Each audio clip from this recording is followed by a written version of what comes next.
বৈশ্বিক অপপ্রচার চালিয়ে একটি মহল বাংলাদেশকে অস্থিতিশীল করার চেষ্টা করছে, তবে অন্তর্বর্তী সরকার সাম্প্রদায়িক সম্প্রীতি বজায় রাখতে দৃঢ় প্রতিজ্ঞ।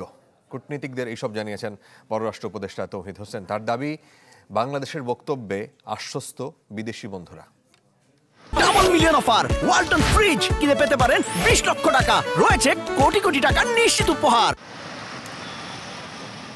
সংখ্যালঘুরা বাংলাদেশে নিরাপদ নয়, ভারতীয় গণমাধ্যমের এমন প্রোপাগান্ডার বিপরীতে ঢাকার বক্তব্য তুলে ধরতে বিদেশিদের রাষ্ট্রীয় অতিথি ভবন পদ্মায় ডাকা হয়। শুরুতে সাম্প্রদায়িক সম্প্রীতির উদাহরণ টেনে এক পশ্চিমা কূটনীতিক তুলে ধরেন তার অভিজ্ঞতা।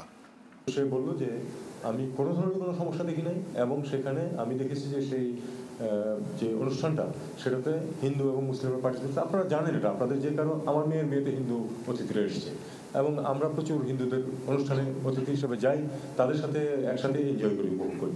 ঠিক এই পিকচারটা উনি দিয়েছেন। আমি তখন তাকে রসিকতা হিসেবে বললাম যে please tell your friends and your headquarters যে তোমার এই এক্সপিরিয়েন্স। সে বলছে যে ইয়েস আই উইল। বাংলাদেশের পক্ষ থেকে বিদেশি বন্ধুদের বলা হয়, বিশ্বজুড়ে নতুন বাংলাদেশকে ঘিরে প্রোপাগান্ডা চালানো হচ্ছে। একটি মহল দেশকে অস্থিতিশীল করার পাঁয়তারা করছে বলেও অভিযোগ করেন পররাষ্ট্র উপদেষ্টা।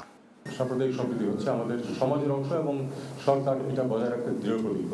মাল মশলা ছিল অনেক বেশি গণ্ডগোল হওয়ার মতো, কিন্তু সেটাকে কিন্তু আমরা নিয়ন্ত্রণে রাখতে পেরেছি সবার সহযোগিতা। বাংলাদেশ খুব একটা সাম্প্রদায়িক খারাপ অবস্থার ভিতর দিয়ে যাচ্ছে, এরকম একটা পরিস্থিতি সৃষ্টির অভ্যন্তরীণ এবং দেশের বাইরের প্রচেষ্টা আছে। আমরা সেই প্রচেষ্টা সফল না হয় সেই চেষ্টা করছি। তৌহিদ হোসেন বলেন, ভারতের সাথে আন্তরিক সম্পর্ক চায় বাংলাদেশ। এ সময় মমতা ব্যানার্জির বক্তব্য নিয়ে প্রশ্ন করা হলে কোনো মন্তব্য করেননি তিনি।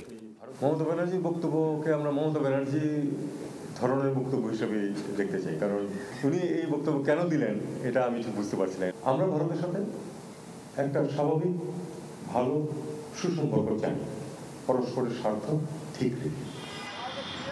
পররাষ্ট্র উপদেষ্টার দাবি, বাংলাদেশের বক্তব্যে আশ্বস্ত হয়েছে বিদেশি কূটনীতিকরা।